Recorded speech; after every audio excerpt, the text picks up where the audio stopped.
Yeah. Well, why not? You come here camping, you build little piddly fires, you tell stories. That's what it's like here in Pinary. It's a tradition.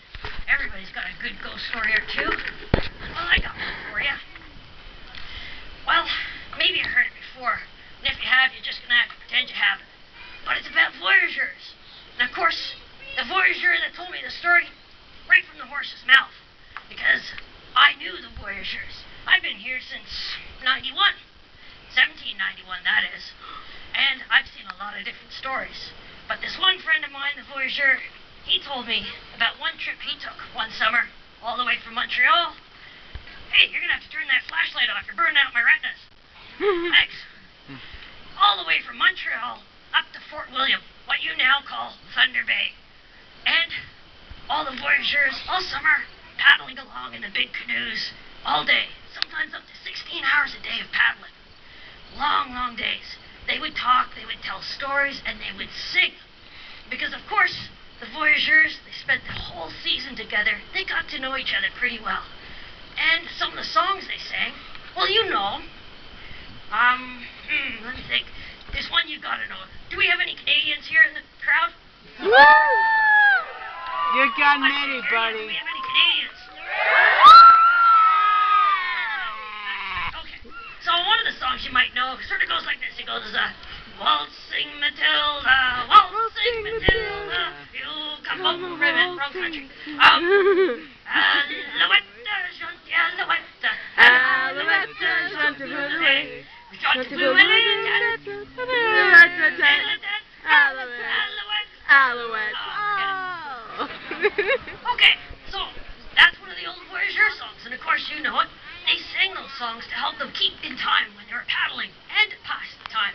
Long, long days like that, you had to do something else other than just paddle. So this fellow, he told me a story of one summer. They had a good crew of paddlers, but they had one new paddler along with them. His name was Henri Tulip, and Henri Tulip, well, he was quiet. He was so much quieter than the other voyageurs. In fact, he didn't tell stories. He didn't share any information about himself. He didn't say where he was from. And he certainly didn't talk about what he wanted to do after the season. All the other voyageurs, they knew each other quite well. They knew who was married, who had a girlfriend waiting at home, who had both. They knew all sorts of things. And Henri Tulip, he worked hard, but he just kept to himself, which was okay. As long as he worked, that was the bottom line. But one of the other voyageurs said to my friend one night, you know, I don't mind him. He's quiet and that's fine. But one thing I don't like about him is the fact that every night, after we're all asleep, he gets up and he leaves camp. Now, where could he be going? What is he doing? My friend didn't quite believe it. So, he determined one night he was going to stay awake and he was going to find out what did Henri Tulip do. So, the fire burned down.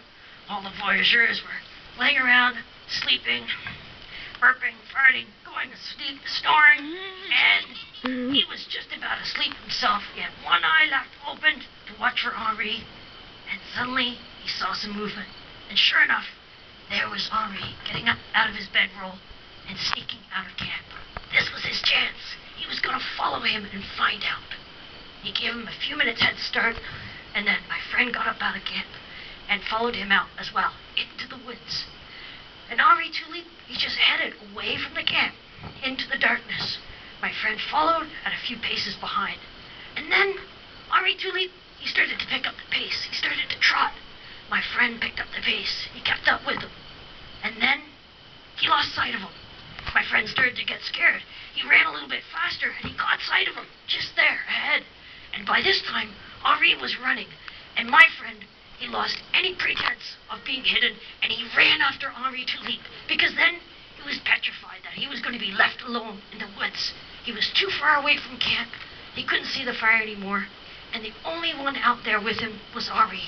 He thrashed the woods, running, pell-mell, crashing through branches and trees, hoping to catch up with him. And he did, by falling over a log and down into a meadowy opening. And when he looked up, he didn't see Henri. No, instead, he was looking into the gaping maw of a huge ravenous wolf with red eyes, dripping saliva, and fangs.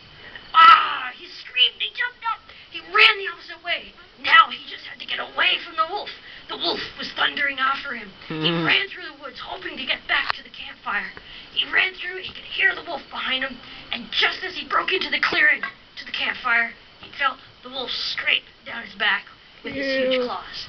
Thump! Into the campsite he fell. All the voyagers woke up. They said, "Hey, what are you doing? You're making so much noise. What's wrong with you? Are you drunk? And if you are, give us some. We want it." "No," he said. "I was after Henri Tulip, and he turned into a wolf, and I just got back here. The wolf is here. It's going to eat us alive." And he said, "Oh, forget it. You're full of it." He says, "Well, if you don't believe me, then where's Henri Tulip? His bedroll is empty." And sure enough, all the voyagers saw no Henri. So, being the lot they were, they stoked up the fire, and they hoped to make a good signal for him to be able to find his way back to the campsite. Half of them were worried that he was out there with a vicious wolf.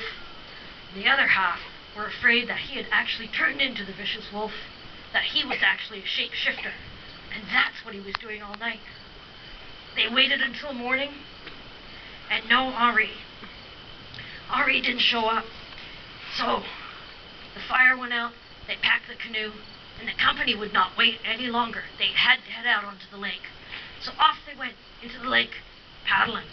Half of them paddling ahead, hoping never to see Henri Tulip again, and the other half looking back in the shoreline, afraid that they were abandoning a comrade.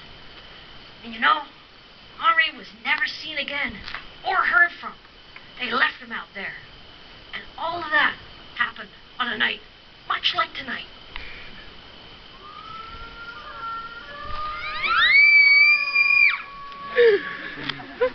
Wow. That whoopee. There's no wolves in Pinary. That was Henri. Because it could have happened just around here.